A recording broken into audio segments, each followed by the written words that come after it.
Two artists, one base. This is a trend that you've probably seen all around social media too. And this is something that Quill and I tried as an art collab for this video. This is a part 2. If you haven't seen the first part yet, definitely make sure to check that out. Quill and I are drawing our character designs into this base that also fit pretty well together. Make sure to check out the first part to know why. But while we do that, we talk about all possible stuff on the side. Everything art related, where we have similarities, where we differ maybe, our experiences, be it about art school, about art as a career, what's fun about drawing, inspiration, whatsoever. It's all about the cozy vibe of just talking and drawing on the side, so sit in, listen in to us talking, and make sure to comment your opinions and thoughts in the comments. Don't forget to like and subscribe, and check out the Discord server if you haven't already. Time to grab your pencil, get drawing with us on the side, and let's go. Let's check out this piece again. Oh, you're already coloring in the base, the flats? Yeah, I'm thinking of trying something new for myself and going without line art. I don't know how it's gonna turn out. It's really risky because I never do that, so maybe. Me too. I like to experiment a lot. Even though I don't like line art, it's just still more my comfort zone than going completely without it, I guess. We'll see how it turns out, hopefully somehow. Oh, Titan, I agree. He said, I think sometimes we all are creative in our right, but outside factors prevent us from enjoying the process. I agree. Oh, definitely. And she also hates line art. Do you have a least favorite part of the process when it comes to art? That's a hard one, honestly. It varies from... You just love it all sometimes too much, nothing to hate. Honestly, that might be it. But sometimes I just get stuck on a piece and I don't want to go back to it, and I'm like, okay, I'm done with this one. I tried my best. I don't know how to make it work. I just don't want to come back to fix it, but I have to, obviously, and that's probably my least favorite part, is when I'm stuck and I don't know what to do next. But it's been happening less and less recently, and I found myself, what helps is asking for advice from other people, because, you know, I just believe that art is a collaborative craft, and even just having others' fresh eyes on your piece is like really helpful most of the times. So that's something I've been doing a lot, and it's really helpful too for the skill. Yeah, definitely. Like getting real art critique is definitely helpful. But that's also a fun perspective, because for me, I somehow never saw art as something collaborative or something you really do with others. Art has always been a me thing. Maybe it's also just because it was also an outlet for me whenever I felt, I don't know, lonely, or like when I was still teen Laura who was trying to decompress her day or whatever. So it was really me time. So that's an interesting perspective to see that you also have that collaborative thought with art in the first place. Yeah, that is interesting. But I mean, art is you making something that others, like whether you want it or not, might eventually see it. So in that way, it's always a relationship between the artist and the viewer. That's more what I mean. I don't know. I think it's like you're sharing something with someone, even if it is with yourself. True. Like with stuff that you subconsciously may not even understand. True. Which is also why it might feel so vulnerable sometimes to show your art, especially your sketchbook. Oh yeah, yeah. It's just like, it's so interesting. I love art. I can yap about it like days and days on end. So just shut up. No, we're here to yap. So since you said that you have experience with like a drawing, these emoticons for like Twitch and stuff, do you have advice what to pay attention to there? Because I mean, I did draw the mini Lolas, which you guys can use as stickers in the Discord, but they're oftentimes hard to recognize, I think. I got better at it over time, I'd say, because they used to be even finer and more detailed before, and the later ones I did, they were more compact, more within a square and like thicker outline and stuff. Maybe it's also just the fact that they're all white, that they're hard to recognize. Maybe I just need to color them. Do you have any tips? Yes, definitely. I don't know if you know, but in Photoshop at least, you can make a new window for the same drawing, so like I did right now. So it updates in real time. Now it's just having one that's like really, really low size, like this maybe. That's practical. For emotes, you're gonna be seeing them from like a far away, and you need to see how they look like that. Kind of like this, you know? That makes sense, yeah. Probably should have done that. True. Maybe next time. Yes, it's really helpful. And a lot of simplification is needed, because if you put too many details, it's going to get cluttered and it's going to be just a bunch of noise and small details and such a small format. So something to look out for too. Do you have mini Sona of yourself? I've been like, it feels like I need to at this point. Like everyone has one, but I still yet to make one for myself. I don't know. It's just like, it's so hard to come up with something that feels like you know? I don't wanna, True. a lot of people do that. They just, basically draw themselves, but I don't really want to do that. It's hard to come up with something that represents you well. Like that's the challenge of the Sonas, is just making something that you feel attached to, that can represent you well. I totally get that, because once you've done that, you already restricted it to some point, because you like would want to do like multiple versions of that. And I remember it also felt very hard to me, because like I have my little mini Lola right now, but mini Lola already evolved. She looked very different in the beginning, also mainly because I looked very different before. I had long hair, dark hair, then I got a new hairstyle. I decided I want to emphasize different things. Also just finding, like, if you want to do it based on how you actually look, then you have to like find the features that like you want to make characterizable, because if you just draw your face as it is, it's not characterizable. Like for me, for some reason, I just draw in the lower lashes always, for instance. I don't know why I do that, but that's just what I decided to do. And if you do something that is like not based on how you actually look, you have more freedom, more choices, but that is also where you kind of get torn even more, because you have too many choices, I guess. Exactly, yeah. That's the struggle. Every time I try something new or make something new, it always feels like I'm making some abomination, like in the middle of the process. True. I don't know if it's the same for you. Yeah, we have our comfy zones, and it feels wrong to get out of that. Collaboration with art makes things either stressful or stressless. Well, I don't have much experience with it, so I can't really say. So far, I find it nice for today. Yeah, likewise. Titan also says, I always make abomination, and it stays that way for the rest of the process. Oh no, it's so hard.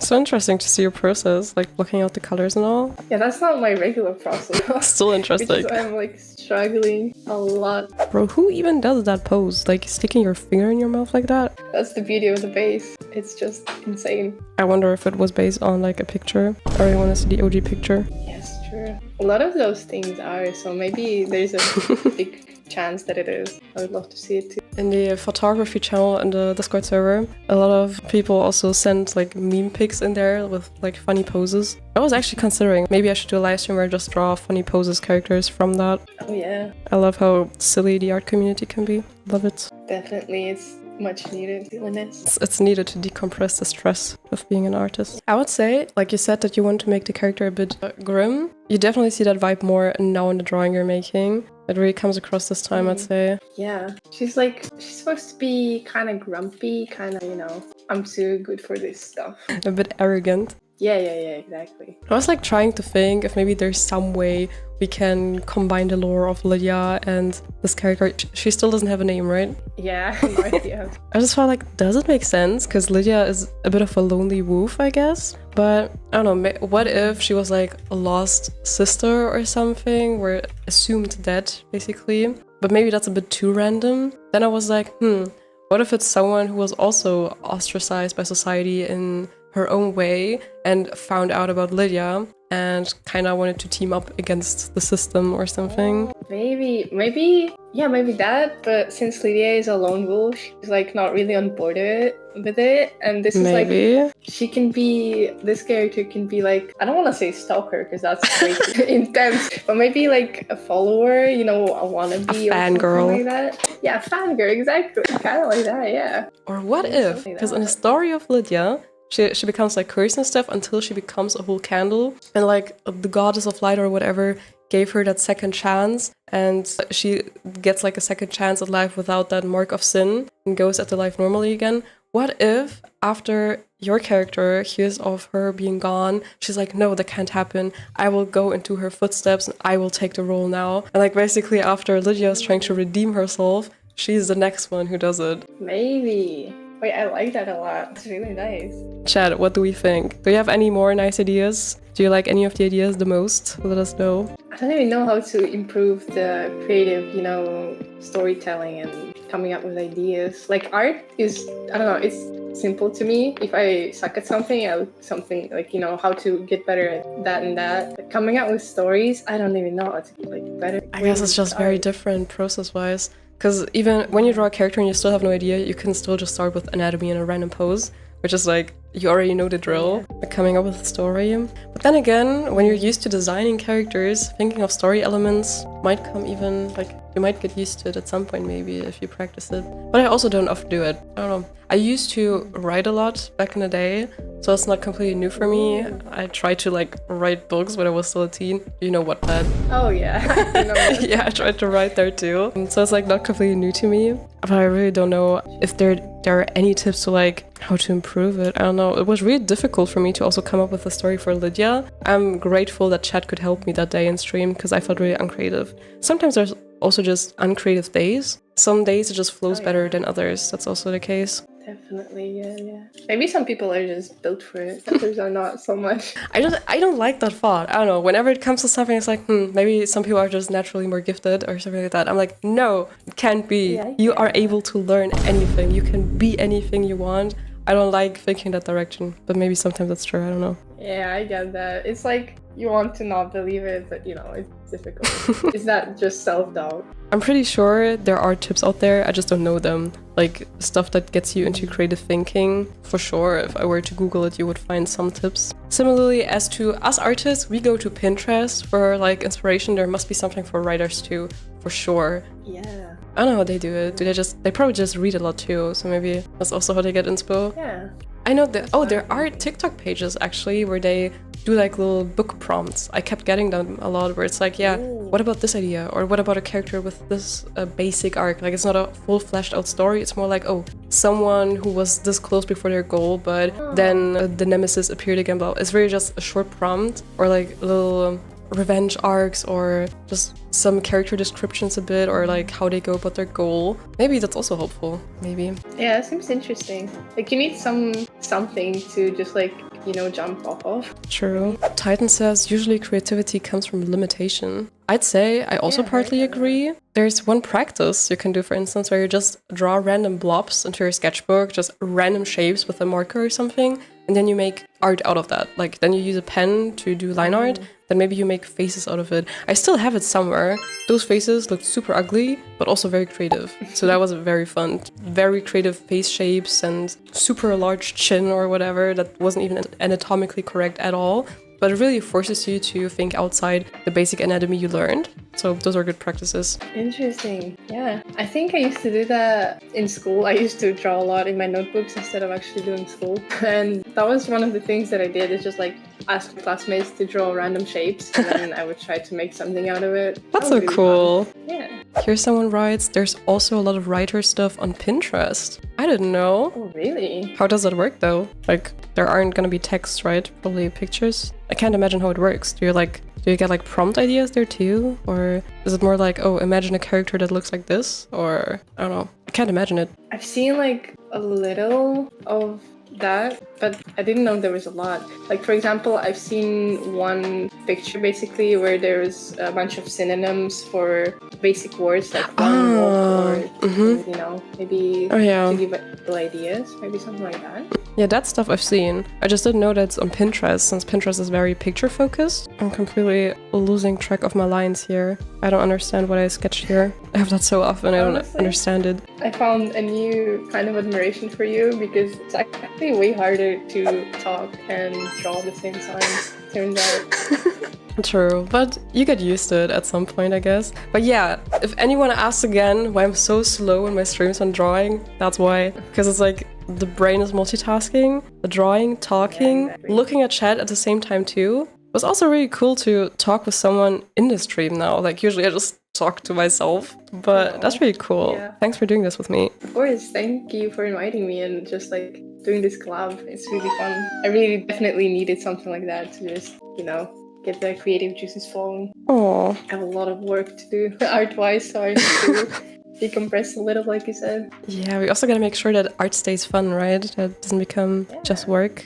Which is also something I need to remind myself with the YouTube too, because sometimes I'm like, I should make a video sometime maybe, because I haven't posted in a while. But it's not correct if I do it just for the sake of making a video and I force myself to do it, because you guys are gonna know if I'm not having fun making that video. I should make a video because I have fun doing it. Same goes for the streams. Yeah, exactly. And by the way, guys, Quill also has YouTube. I think I have it tagged in the description. So feel free to check that out and share some love. Oh, thank you so much. There's barely anything there yet. Oh, you did start with the first Speedpaint again, right? Yeah. I'm starting from scratch. This time I want to do a lot of art-based stuff, so if that's something maybe someone is interested. Art bases? No, art-based stuff as in like content that's centered around art. Yeah, I think we talked a bit about it in last stream when you were in chat, what you were like going to post soon probably. And we also talked about the imposter syndrome of doing tutorial videos. Yes, that is a really big one. I don't know if it's ever gonna go away, honestly. I wonder if like even the industry professionals feel that. Right? I wonder that too, if it's really just people like us or like people like me, because like I'm self-taught. Like, to recap for everyone again, what we talked about last stream basically was that if you make like tutorial videos on YouTube, and especially as someone like me who has not been to art college, has not worked professionally in industry and just taught myself, I got huge imposter syndrome from making videos like that, because you're like, am I saying anything wrong? Am I misleading anyone? Is this wrong information? Am I risking like some people coming to my comments correcting me? Will I have to delete the video if I'm saying stupid stuff there? But then again, I was so thankful for all the tutorial videos I saw back in the day, and that was the gateway for me to learn art. And I feel like the longer you have been doing art, the more you kind of forget what it's like to start it. So I was trying to very early on remember the things that were like key milestones for me, like, oh, that was a huge tip for me, or like this helped me a lot, or like this is something I want to share with people sometime. And back in the day, I would like share it with my boyfriend or like my siblings, and I would like teach them. And even back then I was like, I would love to share some of these tips later too, which is the reason I do it. But you never get rid of that imposter syndrome, and I wonder if big YouTubers get that too, or if it's just people like me. I don't know. I really want to hope that they do, because you know, like feel that it's normal and it's not just like a me thing, you know. Yeah, true. They probably do, honestly. True. I miss art tutorials. Aren't there still a lot of art tutorials though? You're always learning, so it's definitely not a wrong thing to say something true. Ah yeah, about the Pinterest writing thing again. They give a lot of prompt ideas, and well, it just sparks creativity. And some people also talk about plot and stuff like that, and it helps to spark. By the way, there's a lot of ideas on Pinterest all written out, and I don't know, it makes me feel motivated. Ah, okay. Interesting. True. Okay, I feel like I don't understand my sketch at all anymore. I'm gonna have to wing it somehow. I wasn't sure if I wanted to add the veil to her, but now I decided to do it in both actually. I think it helps recognize her, I hope. Whoa, you're already rendering. Looks nice. You're gonna be done so much quicker than me. No, it looks nice. It's gonna take me a while to make sense out of all of this. Yeah? I don't know what I'm doing, so it's like I'm completely winging it, so... Damn. To me, it already looks like you're gonna be done soon. Well, hopefully. Maybe I should somehow also add her long nails there. Does she wear anything on the side? I don't think so. Yeah, I think we should definitely add the long nails somehow too. It's part of her design. Bro, I don't understand what clothes I gave Lydia. The fuck did I do here? Let's also have the candle here. I don't know yet how much I'm gonna render this. Definitely gonna do the flat colors at least, I think. Right, I need to zoom out and see if this looks correct. Kinda, I guess. Because she also has that gesture thingy. Like, for this mood board, for instance, I felt like it was a bit too random to have the gesture thing there. Like, I said I wasn't sure if I'd do good mood boards, right? Like, having that gesture thing, but then that ethereal theme. But in the end, it worked out, because I thought it was also fitting shape language-wise, because of, like, the spiky headpiece from the mood board, but then also, like, the spikiness, the shape of that gesture thing. So it wasn't even too off. Wait, is my line art already done? Is that possible? Maybe. Could it be? How do I do that transition? Well, probably just with colors, like of the upper piece and the lower piece. I don't think I'm gonna do the same kind of rendering at the lower part. Makes sense, I think I'm gonna do a line art. I think it would fit better. That's even better, because you have like a really scrumptious rendering on top for like the epic part. Then even the rendering is gonna be like, nah, down there. Yeah, exactly. I should do that too, probably. Yeah, I think that's the whole point. That's what makes it good. Yeah. Are you gonna color it though at all down there? Yeah. Maybe actually really rough adds to the comedic effect. Right? I'm thinking so too. Different. Okay, surprisingly enough, I think I might be done with the line art. Who would have thought? Ooh, that was fast, actually. Was it? Damn. I feel like. What sandwich do you have? Oh, I already devoured it. I'm so hungry. As you should. I couldn't even dare to call it a sandwich. Oh, actually, I think it's a German word, butterbrot. Yeah. Yeah, it's like a sandwich, but it's only half of it, so it's just like one piece of bread. It's an open sandwich. Exactly. I had that with. That's so fun how certain German words just made their way into different languages, like Butterbrot in Russian, but also like Zeitgeist in English too. Wasn't that covered too? Which like means spirits of the time. There are multiple words like that. That's funny. Yeah. But definitely more French stuff, I think, that made its way into other languages. German is not like the most influential one out there. Yeah, French was big. So let's lay down some flat colors. Let's go. Now is the point where I have to decide if I do the skin pink or not. I'm really unsure. I don't know. Should I do the pink skin or the normal skin version? Or like an in-between version? Just for clarification again, pink is like later in her story where like the curse already gets her. And this is like the before. Ooh, Titan Road. I just realized y'all could legit just put each other's halves and put it together to make a new face. True. Since our color schemes are also so similar. If we just take your right side, put it on the left. Yeah. Maybe we're gonna try that in the end and get a little jump scare. Yeah, why not? That seems fun. Since I can't decide on the skin color yet, I'm just gonna go ahead and make it gray or something for now. Yeah, like a placeholder. Exactly. Good old gray for the layer mask. We all know it. I used to be so confused about that, right? When I was starting my art journey and I was getting into digital art, I was so confused why every artist was laying down gray color and was able to stay within that without going over the border. Yeah. How fast were you to understand that? It's been really confusing at first, especially because I started out my digital art journey not with Photoshop, but with, I don't know if you know Paint Tool Sai.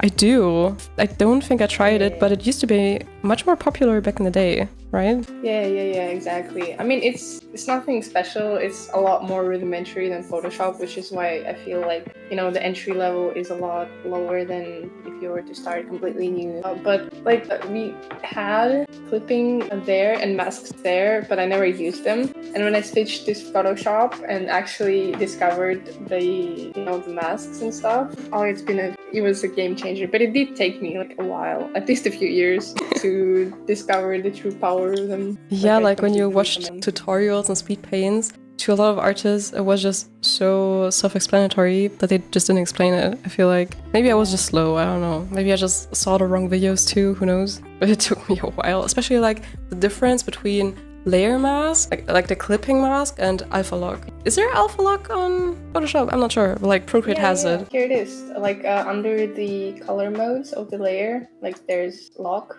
And then you can lock your layers. Oh my god, I learned something new again. Yeah, I'm outing myself as a Procreate user again. You always learn something new, feels like, with art. I don't think there is like any point where you can definitely say, yeah, I know everything. For real. But there's also like different phases of your journey where like, I don't feel like your growth is a linear line. It's more like you have like dips and highs. Then there are moments where you're like, oh my god, I kind of improved overnight. Why am I suddenly this good? And then you stagnate for like a month and you're like, why do I not get better? What the fuck? Oh yeah, I get that a lot actually, yeah. And especially, I don't know, sometimes breaks, like, people underestimate them. Sometimes it take a break for like a month or 2 months from art completely. I don't draw. And then I come back and I'm like way better than I used to be. I think it's just, you know, you need like a breather sometimes. True. True. A lot of times I thought like, I'm probably worse now that I had a break, and suddenly it's definitely the same or even better, which has surprised me sometimes. Okay, let's maybe erase some stuff here for like a transition. Do you have a favorite brush? Yes, I do actually. I discovered it like a few months ago. I was just like playing around with the brushes and I made one that's like a combination of a few ones. Ooh. I called it Insane Cool Shading Brush.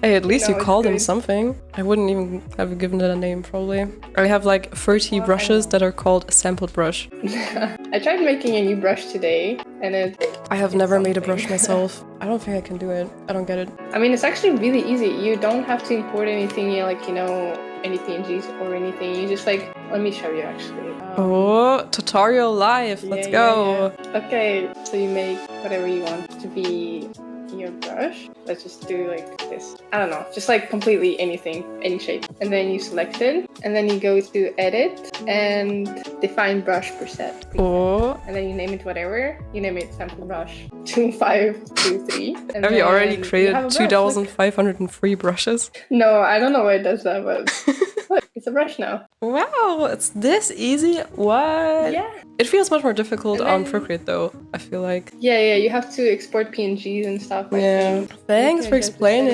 settings. Wow. Who would have thought? Yeah. Maybe I should have just typed it once into YouTube and it would have been a 1-minute tutorial, but I never did because I just thought, nah, probably too complex, nah. And it's really useful, like if you draw the same thing a lot, Mm-hmm. to make a custom brush, and, you know, don't have to bother doing the same thing over and over again. Mm-hmm. I actually kind of like this brush. It looks like it's made. We just made one. Damn. Nice. Yeah, so it's really easy. Thanks for showing me. Yeah, of course. What kind of graphic tablet do you have, by the way? It's actually a random one. Like I just got the cheaper one that I could afford back then. It's a screen one. I think I told, maybe it wasn't you, but like I used to have a really simple Wacom one that just like you connect to your No screen. computer and that's it. Yeah, no screen or anything. Same. I also had a Wacom one. Maybe we had the exact same one. Who knows? I had like a bright gray. Like the ones today yes. are like dark, but the one I had was like a lighter gray. Wait, let me I think see like if I a can blue find it. little thing on top for like keeping the pen. Yes.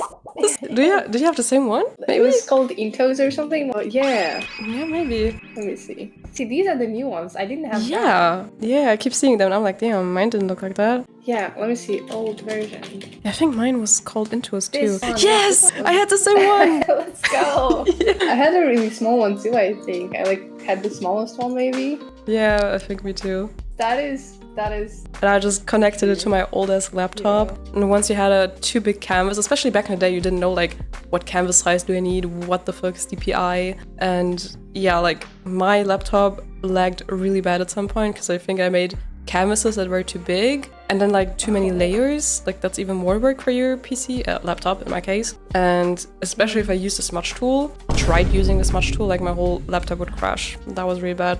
Yeah, smudge tool is just like a killer, honestly. Even if I accidentally use the wrong one on my current PC, it's gonna freeze for like 5 minutes. True. I still don't understand the smudge tool in Photoshop at least. Yeah, I'm gonna try Alpha Lock now for the first time on Photoshop. let's go. Okay, I decided to go with pink skin for the upper one at least. Wow, it works! My god. I can't believe you didn't know. Like you went so long without using it. I use it like in every piece. I just did clipping masks instead, even though they annoyed me. Yeah, I mean they do give you a little more control, I guess. True. But sometimes it's really just really small stuff you want to do. You don't want to do a clipping mask just for that. You know, you can also hold control and click on the layer preview and it will select whatever, like, you know, and you can draw within that, basically. Control what? No, you just hold control and then you click a layer preview, like where you have something drawn, whatever is in that layer. Does it work? Nope, I didn't know. And yes, it works. Thanks. Oh, Learned something new again. Maybe I'm just gonna Most of invite you those over into the streams multiple times so you teach us new things. So I rage less in my streams. as long as somebody learns something, I'm good with that. That's the goal. I think I'm still gonna make the top of her head a bit darker, just for the same effect, even though we see her eyes. Let's see how that looks. I think I'm gonna merge everything and just paint on top. This is not going anywhere. Do you struggle with drawing white stuff? Like, let's say it's a white dress or like the white veil I'm drawing right here? Because I never really want to go with just white. Yeah, you really have to consider the scene and the lighting of it Definitely. to make it, like, you never want to make it too bright. Which Exactly. is the first instinct that I get usually. Yes. Like pure white. Or like if you draw a snowy scene and stuff. Yeah. Yeah. There's actually a lot of variation. You can make snow, like something, you can make something look like snow, even by never using anything close to white, you know, just because of the color True. relations, you know? Yes. It's all about the values. Absolutely. Usually, like, I I'm feel too like... lazy to learn. True.